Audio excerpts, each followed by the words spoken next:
আমাদের জীবনে যে 12খানা হাউস আছে তার মধ্যে এইট হাউস যেটা রয়েছে সেটা হচ্ছে আমাদের জীবনে পীড়া, মানে যন্ত্রণা, যেটা পীড়া, হ্যাঁ, আচানক ঘটনা, সেইটা হচ্ছে এইট হাউস জীবনে পীড়া। এইবার হচ্ছে বিভিন্ন ক্ষেত্রে দেখা যায়, যদি যদি ধরুন আপনার এইট হাউসে আপনার জন্মকুণ্ডলিতে 3 নম্বর রাশি রয়েছে, হ্যাঁ, জেমিনাই সাইন যেটাকে বলে, হ্যাঁ, সেই ক্ষেত্রে দেখা যাবে যে আপনার হচ্ছে ওভার থিঙ্কিং, হ্যাঁ, এই এই টাইপের আপনার ওভার থিঙ্কিংয়ে আপনি চলে যাবেন, হ্যাঁ, অবসেসিভ যেটাকে বলে, ওভার অবসেসিভ বলে না, তা ওভার থিঙ্কিং, হ্যাঁ, এই ধরনের সমস্যা আপনার সৃষ্টি হবে, আপনার পীড়ার সৃষ্টি হবে জীবনে, হ্যাঁ। তা এই ক্ষেত্রে দেখা যায়, ধরুন কথা কথা বলছি যে ধরুন আমার ক্যান্সার হয়েছে। এইবার আমি ক্যান্সার হওয়াতে যতটা না হয়তো ক্যান্সারটা সেই মাত্রাই হয়নি, হ্যাঁ, স্প্রেড করার, ওই ক্যান্সারে স্প্রেড করার কোনো জায়গা নেই, হ্যাঁ, আমার কোনো সমস্যা হবে না, ক্যান্সারে আমি অ্যাটাক হয়েছি, হ্যাঁ, কিন্তু মারাত্মক পর্যায়ে না, কিন্তু যে ধরুন আমার যদি এই মানে 8 নম্বর হাউসে যদি জেমিনাই সাইন থাকে, আমি এত ওভার থিঙ্কার হয়ে যাব, যে থিঙ্কার মানে সে মানে চিন্তাতে সে মরে যাবে, হ্যাঁ, সেই ভাবে যে মানে সে ভাবতে শুরু করবে ক্যান্সার হয়েছে, আমি এক্ষুনি মরে যাব, এক্ষুনি, মানে ওই ভাবতে ভাবতে হয়তো আত্মহত্যাই করে নিল, আমি মরে যাব, আমার বাঁচার কোনো আর রাস্তা নেই, এত চিন্তা ওভার থিঙ্কিংয়ে সে দেখা গেল মানে ক্যান্সারে যবে হয়তো 10 বছর পরে মরতো, সে হয়তো 6 মাস 1 বছরের মধ্যেই সে মারা গেল, ঠিক আছে, কিংবা আত্মহত্যা করলো। বোঝাতে পারলাম? তার মানে 3 নম্বর সাইন যদি জেমিনাই যদি 8 নম্বর হাউসে থাকে, 8 নম্বর হাউস কি আমাদের পীড়া বা যন্ত্রণা, যেটা কিনা আমাদের জীবনে মানে আমরা উপভোগ করি, সেটা হচ্ছে এইট হাউস, হচ্ছে সব থেকে মানে 3টে হাউস হচ্ছে 6th হাউস, 8th হাউস আর 12th হাউস, এটা আমাদের জীবনে সব থেকে ক্ষতিকারক 3টে হাউস। তার মধ্যে 8th হাউস হচ্ছে আমাদের আচানক জীবনে যে আচানক ব্যাপার, সবাই দুর্ঘটনা বলুন, অমুক তমুক বলুন, অনেক কিছু আছে, 8th হাউস সম্বন্ধে অনেক বলা হয়েছে, এবং এখন এইটা টপিক্সে হচ্ছে পীড়া, সেইটা হচ্ছে যদি জেমিনাই সাইন থাকে তাহলে এরকম ওভার অবসেসিভ বা ওভার থিঙ্কার আমরা হয়ে যাব। আর যদি দেখা যায় 8th হাউসে 4 নম্বর রাশি রয়েছে, বুঝতে পেরেছেন, 4 নম্বর রাশি রয়েছে, মানে ক্যান্সার সাইন রয়েছে, বোঝাতে পারলাম?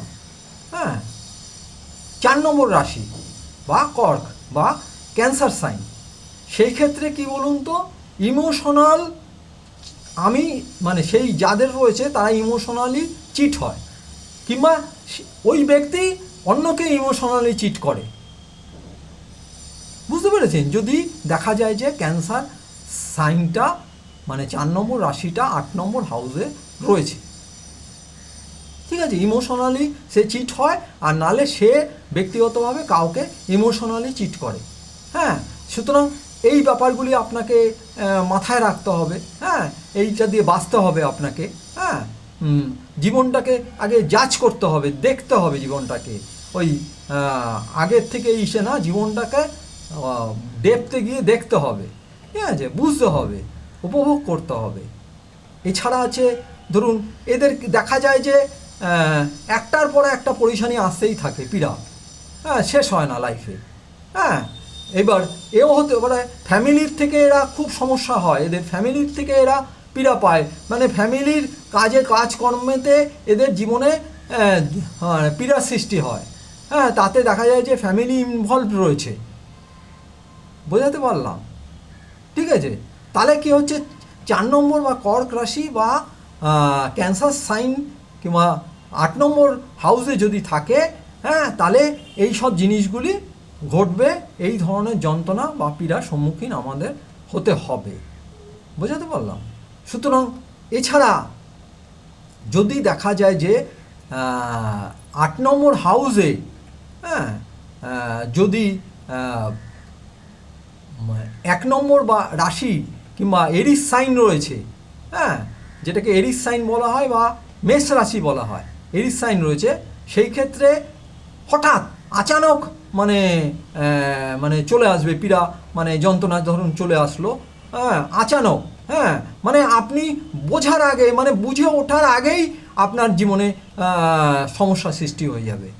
ঠিক আছে, এইটাকে বলে অ্যাক্সিডেন্টাল টাইপের হয়ে গেল, অ্যাক্সিডেন্ট মানে হঠাৎ মানে আপনি যাচ্ছেন অ্যাক্সিডেন্ট হয়ে গেল, মানে আচানক হয়ে যাবে।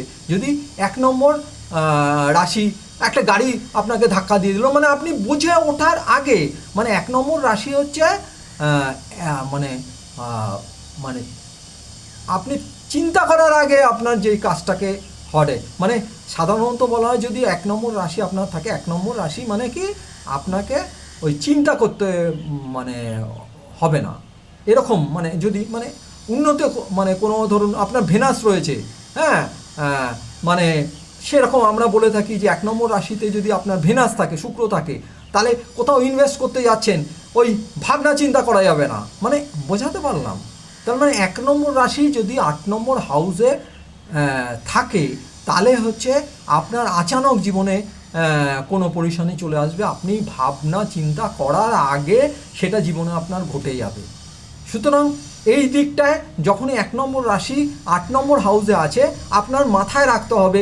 ধরুন কথা কথা আপনি রাস্তা দিয়ে চলছেন, আপনার জানেন যে 1 নম্বর রাশি 8 নম্বর হাউসে আছে, সুতরাং আপনাকে সবসময় সদা সতর্কভাবে চলতে হবে, মানে বোঝাতে পারলাম।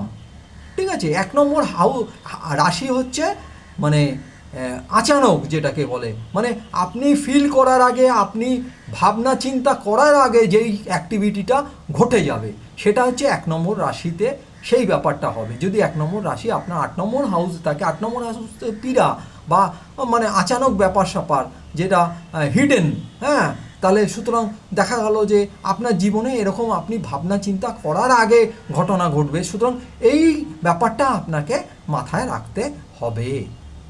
অনেক কিছু ঘটনা ঘটতে পারে, হ্যাঁ 1 নম্বর রাশি মানে আপনি ভাবনা চিন্তা করার আগে আপনার হঠাৎ রাগ এসে গেল, কাউকে খুন করে দিলেন, ব্যাপারটা বুঝতে পারেন? আপনার জীবনে পরিশানি মানে কি বলুন তো, আপনার মানে সারা জীবন জেলের ঘানি মানে হলো 8 নম্বর হাউসে 1 নম্বর, মানে আপনার জীবনে পরিশানিটা আচানক মানে আপনি বোঝার আগে সেই ঘটনাটা ঘটবে, সেই জিনিসটা 1 নম্বর রাশি যদি 8 নম্বর হাউসে থাকে, এইটা মাথায় আপনাকে সবসময় রাখতে হবে। ঠিক আছে, সব কিছু আচানক ঘটনা দুর্ঘটনা আপনার জীবনে ঘটবে, হ্যাঁ 8 নম্বর হাউসে যেহেতু রয়েছে, পীড়া পরিশানি আপনার জীবনে আসবে, হঠাৎ মানে চলে আসবে, হ্যাঁ ভাবনা চিন্তা করার আগে এইটা মাথায় রাখতে হবে। আর যদি দেখা যায় যে 8 নম্বর হাউসে 2 নম্বর রাশি রয়েছে, যদি 2 নম্বর রাশি রয়েছে, 2 নম্বর রাশি হচ্ছে টরেস, ঠিক আছে, যেটা বিষব রাশি বলে, ঠিক আছে, সেটা যদি থাকে তাহলে হচ্ছে এটা রিলেশনশিপে আপনার ইমোশনাল মানে প্রবলেম সৃষ্টি হয়ে যায়, বুঝতে পেরেছেন? রিলেশনশিপে ফ্যামিলি সঙ্গে রিলেশনশিপের প্রবলেম হয়ে যায়, হ্যাঁ বিভিন্ন ধরনের ইমোশনাল প্রবলেম সৃষ্টি হয়ে যাবে। ঠিক আছে, 2 নম্বর রাশি হচ্ছে ফ্লো থাকে, মানে একটা সবসময় জীবনে এই ফ্লো বজায় থাকে। সুতরাং আপনাকে মনে রাখতে হবে যে রিলেশনশিপ, বিভিন্ন ধরনের ফ্যামিলি রিলেশনশিপ, ধরুন বিভিন্ন ধরনের রিলেশনশিপ, যেটা ফ্যামিলিগত বলুন, ওয়াইফের সঙ্গে বলুন, ফ্যামিলির সঙ্গে বলুন, হ্যাঁ এই রিলেশনশিপে আপনার বিভিন্ন ধরনের রিলেশনশিপে আপনার প্রবলেম হতে পারে। সুতরাং এইগুলিকে আপনাকে মাথায় রাখতে হবে। 2 নম্বর রাশি যদি 8 নম্বর হাউসে থাকে, হ্যাঁ তাহলে রিলেশনশিপকে মেনটেন করতে হবে, হ্যাঁ সেইগুলিকে দেখতে হবে, ডেপথে যেতে হবে, নাহলে আপনার রিয়েলিস্টিক লাইফে প্রবলেম সৃষ্টি হতে পারে, হ্যাঁ মানে ফাইন্যান্সে প্রবলেম হয়ে যেতে পারে, হ্যাঁ মানে এই যেটাকে বলে আপনার অর্থ, হ্যাঁ সেইটার ক্ষেত্রে রিয়েলিস্টিক লাইফে আপনার প্রবলেমের সৃষ্টি হয়ে যেতে পারে। তাহলে আজকের আমি যে 4টে রাশির কথা বললাম, 1 নম্বর রাশি কি সমস্যা হতে পারে 8 নম্বর হাউসে যদি থাকে, পরিশানির হাউস, আর 2 নম্বর রাশি যদি মানে 8 নম্বর হাউসে থাকে, এবার 3 নম্বর বা জেমিনাই যদি 8 নম্বর রাশিতে থাকে, হ্যাঁ, আর 4 নম্বর বা ক্যান্সার সাইন যদি 8 নম্বর রাশিতে থাকে। এবার কিভাবে জীবনকে সেই ক্ষেত্রে আপনি ট্যাকেল করবেন সেটা আমি বলে দিলাম যে এইভাবে এইভাবে আচানক ব্যাপারগুলি হবে, আপনি সেটাকে সবসময় সদা সতর্ক থাকতে হবে। যাই হোক, আজকের আমি ভিডিওটাকে বাড়াচ্ছি না। হ্যাঁ, 8 হাউসের কিছু পরিশানির ব্যাপারে আজকের আপনাদের জানালাম। হ্যাঁ, আমাদের যেটা জীবনে পরিশানি হয়, এবার 4টে সাইন যদি যদি 8 হাউসে থাকে তাহলে কী কী পরিশানি আমার জীবনে হতে পারে সেই সম্পর্কে বললাম। হ্যাঁ, তা সেই মতো আপনাদের চলতে হবে। আপনারা আমার চ্যানেলটাকে সাবস্ক্রাইব করুন, দেখছেন অথচ সাবস্ক্রাইব করছেন না, লাইক দিচ্ছেন না। হ্যাঁ, ভবিষ্যতে যাতে আমার মোটিভেশনাল পাওয়ারটা বাড়ে, আমি যেন আরও নতুন নতুন ভালো ভালো ভিডিও আপনাদের জীবনে যেটা উন্নতি হতে পারে সেটা কিভাবে ট্যাকেল করবেন জীবনকে সেই ব্যাপারে আনবো। একটুখানি সাবস্ক্রাইব করুন, লাইক দিন, শেয়ার করুন, মানুষকে জানান। তারা বিভিন্ন মানুষ বিভিন্ন পরিশানিতে রয়েছে, সেগুলি তাদেরকে জানান, নাহলে জানবে কী করে? তাদের শেয়ার করুন, হ্যাঁ, লাইক দিন, কমেন্ট করুন। হ্যাঁ, ঠিক আছে। তাহলে 8 হাউসের কিছু পরিশানি আজকের বললাম। আজকের ভিডিওটা এই অবধি থাক। জয় শ্রীরাম।